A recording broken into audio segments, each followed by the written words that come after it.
Good evening. It's 6 Scott's off tonight, and we begin at 6 with a live look downtown. The sun's setting on a beautiful fall day, and things are looking near perfect for Halloween activities tonight. Trick-or-treating hours kicking off right now for Indianapolis, but for some places, the party has already been going on for hours now. Meteorologist Angela Buckman joins us from one of those spots out at the zoo tonight for Zoo Boo. Angela, still got the sun on your face there, but I see you've put your coat on. Yeah. I broke down, I put the coat on, but long sleeves and a sweater, you're going to be just fine. One of my all-time favorite family costumes is Ratatouille. I mean, how adorable is this? Mom Chef is just on the other side, and then we have Popeye and Olive Oil. Hi, how are you? Are you having a good time? We're having a good time. This is her first Halloween, so. Oh, happy first Halloween. Okay, you hold that. You hold that, and we're going to do the weather. We're going to tell everyone just how great the weather is for tonight.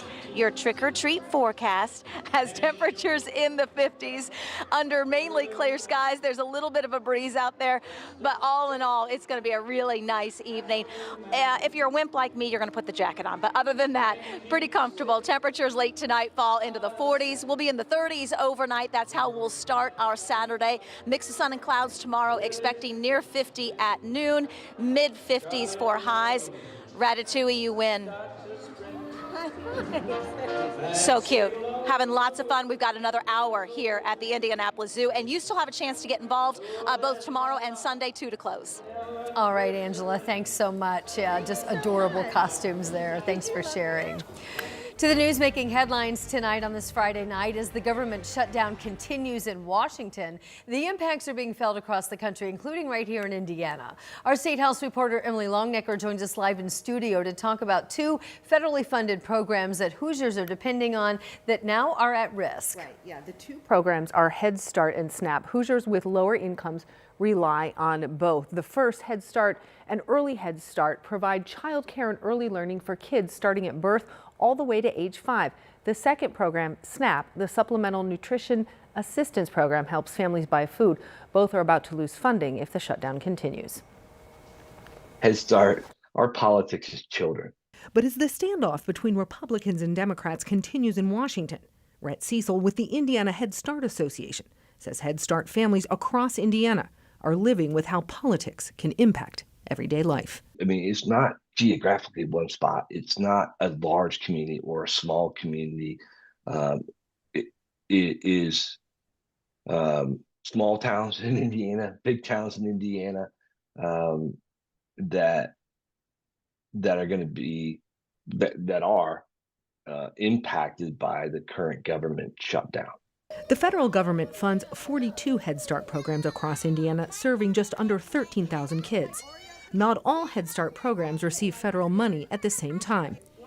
In November, 6 programs received their funding, but not this year as the government shutdown drags on. We have one today that I know today is their last day of operation. They cannot move forward past today in serving the families and children in their community. Cecil says the closure has left 140 families in the Angola area without child care. You're also talking about 140 folks out of the workforce. They're having to choose between going to work and caring for their children. According to Cecil, the 5 other Head Start programs that get money in November have found a way for now to stay open. They are either using reserves or lines of credit or working with community foundations across our state to find the funds to operate. Cecil worries Head Start programs closed during the shutdown may not return.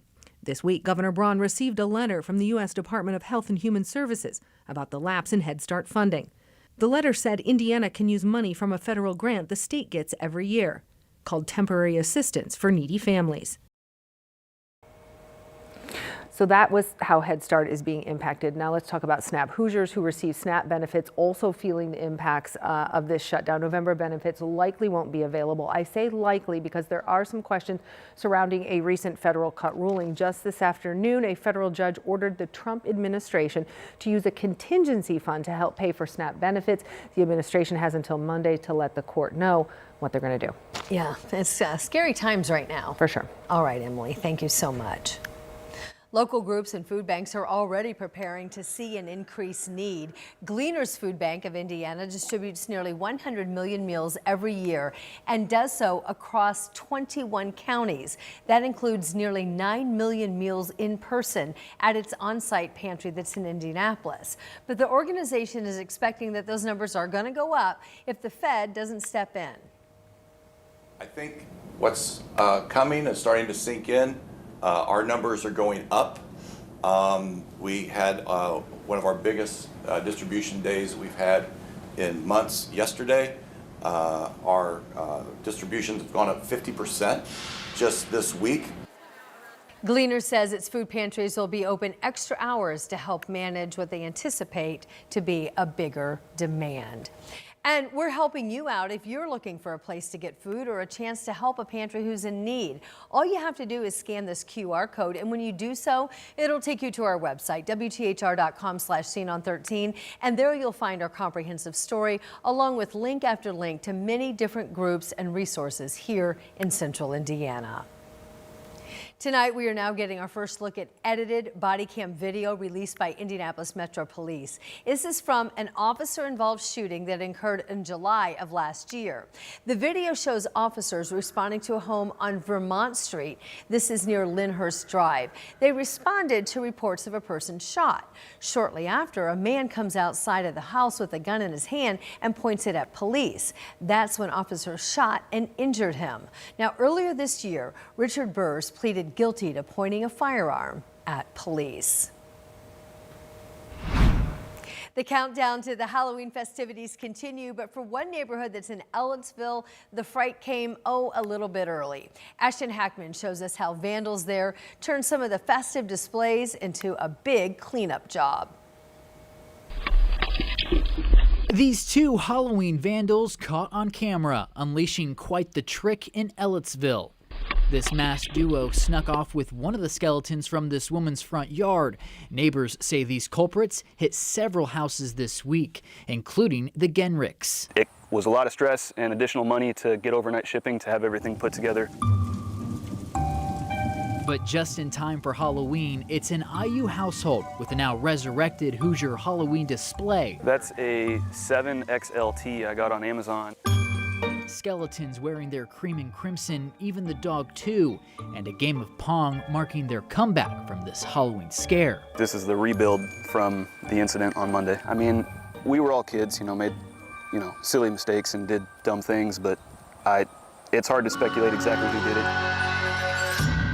Now, even though these decorations got ransacked right before Halloween, neighbors tell me that this neighborhood, it's busy during Halloween, and they are expecting large crowds out here tonight.